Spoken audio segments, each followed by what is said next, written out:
commencé la photo il y a peu de temps, 8 ans. C'est quelque chose que j'avais toujours eu envie de faire. Un jour, j'ai été voir un photographe, j'ai demandé des conseils, j'ai acheté un appareil et je me suis lancé.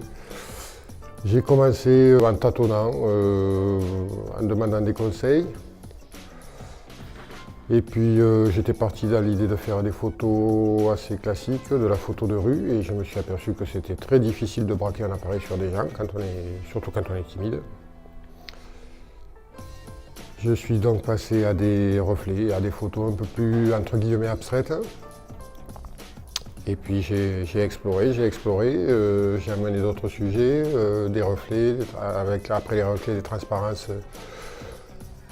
des matières beaucoup, dont les troncs d'arbres qui sont ici à côté de moi, les murs, toutes les traces sur les murs, autant les traces du temps que la météo, le passage du temps, que des traces humaines, des tags, des consignes.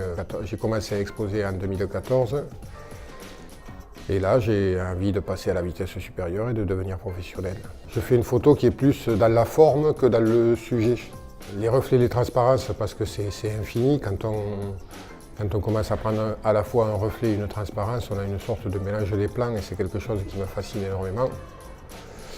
Et les matières, j'y suis arrivé sûrement après avec mon vécu, qui n'était pas celui d'un photographe, mais j'ai beaucoup bossé dans le bâtiment, j'ai beaucoup regardé des murs et finalement je prends souvent des murs. J'ai été bûcheron et je photographie les matières des arbres, des écorces, donc voilà, je pense que c'est le fait que je ne sois pas photographe à l'origine qui a amené mes sujets.